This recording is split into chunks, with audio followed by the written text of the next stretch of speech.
everyone, it's Skiesti. Today we're going over the optimal Mercy damage boost tier list.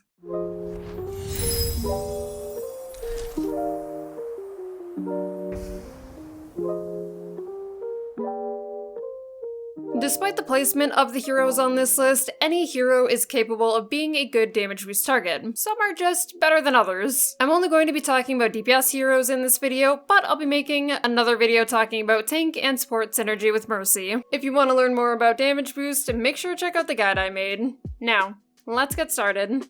S tier is priority pockets for Mercy and consists of the best heroes to pocket as Mercy. They all will usually benefit from damage boost much more than anyone else on this list. They have high consistent damage and also great effective range. The heroes in S tier are Ashe, Cassidy, Echo, Pharah, Sojourn, and Soldier. Ashe is absolutely hands down my favorite hero to pocket. The sound of a damage boosted dynamite just hits differently and outputs so much pressure, damage, and gives Ashe a lot of all charge. Most of the time, Ashe is playing in safe places to pocket, and she has Coach Gun for easy escapes or for pushing divers away. Cassidy is a reliable pocket target for Mercy. He tends to always be in a safe range for Mercy, and damage boost on Magnetic Grenade goes wild. His role can create distance between him and Mercy as well as enemies, so you're able to fly out of situations easily. I find that Cassidy is able to peel for Mercy pretty well, and Mercy can keep him alive incredibly well considering the different damage mitigations Cass has in his kit.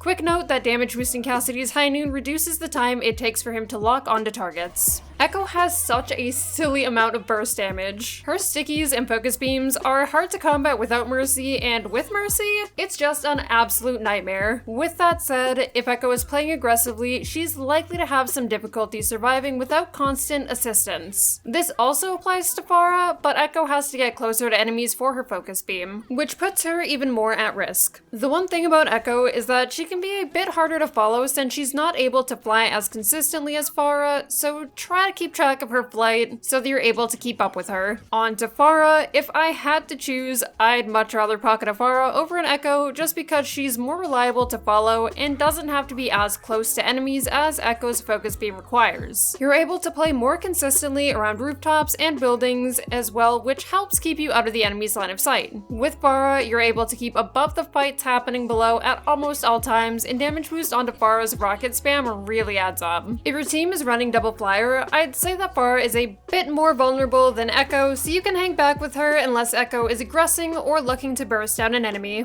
Despite the nerfs that Sojourn received post-release in regard to the Soj Mercy problem, she's still a priority pocket target. While you're not able to increase her railgun charge with damage boost anymore, Soj still requires damage boost to one-shot an enemy. Without Mercy, Soj does 195 damage with a headshot, and with Mercy, she's able to one-shot again with a headshot. Damage boost is also great for Soj's snare, but keep in mind that you have to damage boost Soj the entire time the snare is on the field. If you stop, the snare won't be damage boosted anymore until you damage boost Soj again. Last in S tier is Soldier 76. I debated for a long time putting him in A tier instead of S tier. I prefer Cassidy over Soldier, but Soldier's still a solid pocket for Mercy to get consistent value from. Like Cassidy, he also tends to be in a safe range to play with, however, he's much more likely to go for flanks because he can get out pretty easily with his sprints. Damage boost on Soldier's rockets can be a difference maker, and damage boost can make Visor even more of an oppressive ultimate. Soldier also has heal pad that he can use for you if you get low, and if he doesn't peel for you with it, he is not a real one.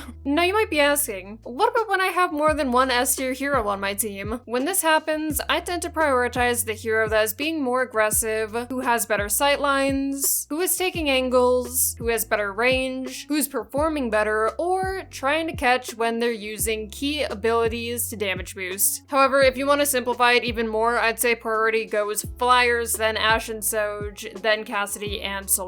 A tier is pockets that still provide a good amount of value but aren't as much of a priority as S tier. A tier includes Bastion, Genji, and Hanzo. Some people might not agree with this one, but Bastion is actually a really underrated damage boost target for Mercy. He does a ridiculous amount of damage when he's in assault mode, which is his turret form. Damage boosting him is great for breaking shields quickly and melting enemies. You can damage boost every part of his kit, including his grenade and, yes, his ultimate. limit. If you have Bastion and an S tier pocket on your team at the same time, I'd recommend playing with the S tier pocket, but switching to Bastion when he transforms into assault mode, or if he's ulting nearby and it's not too out of your way. Admittedly, Genji can be a bit hard to pocket because he tends to dive pretty aggressively. However, you should never underestimate the value a damage boosted Genji can bring, whether he's in Blade or not. Damage boosting his combo can be incredibly lethal. With that said, it might take time to feel comfortable diving with Genji, so be careful and know your limits. Hanzo is a safe pocket hero to play with. There's not too much to say about him, but Storm Arrow is wonderful to boost, and you're able to help him take more aggressive angles, challenge high grounds, and get picks with less charge because his damage gets increased by you. B tier is reserved for Widowmaker and Widowmaker alone. I don't think she's a bad pocket, but there's certainly better pockets. Widowmaker is able to get a good amount of value on her own, seeing as how she can one-shot plenty of heroes. As Mercy, when you're damage boosting Widowmaker, you reduce the amount of charge required for her shot to kill. This also comes in handy for putting additional pressure on tanks when Widow doesn't have any other targets to shoot at. It can also be worth pocketing a Widowmaker who is performing well if they're being hard focused so that she doesn't die. Do keep in mind that your beam will give away Widow's position, so if she's trying to be sneaky or something, avoid beaming her. Despite Widowmaker being in B tier, sometimes when you have a Widowmaker and someone from the lower tiers on this list as your DPS, you might want to prioritize the lower tier DPS in some cases if they're providing more consistent value than Widow is. C tier is the situational pockets. By situational, I mean pockets that might not have great range or who are better to just damage boost key abilities or ultimates. Many of the heroes in this category tend to pair well with comps that Mercy doesn't, such as rush comps, which factors into why she feels a little weird with these heroes. The C tier heroes consist of Junkrat, Mei, Reaper, Symmetra, and Torbjorn.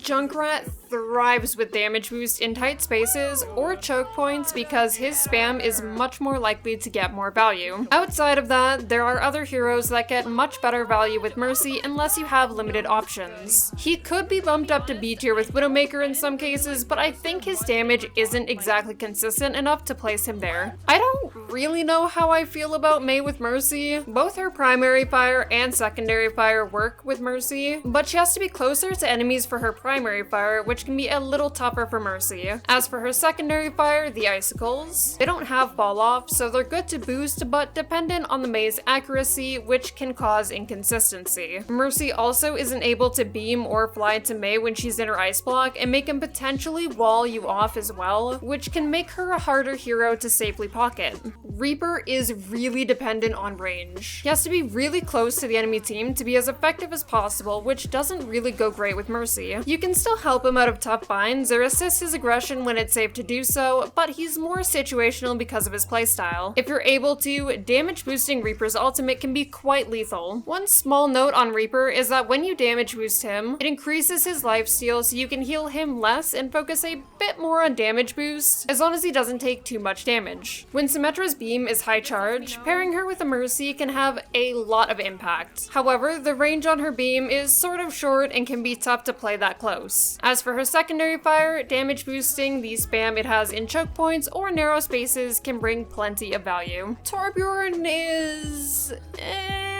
if you don't have any good options, I guess he can work in a pinch, but his turret isn't able to be damage boosted, and it's really just his primary fire, which doesn't have a fall off range, which is good, but like many others in this tier, he suffers from consistency. If anything for Torb, I'd watch for when he's using overload and give him some help with that. Overall, he's situational and the value depends more on the accuracy of the player.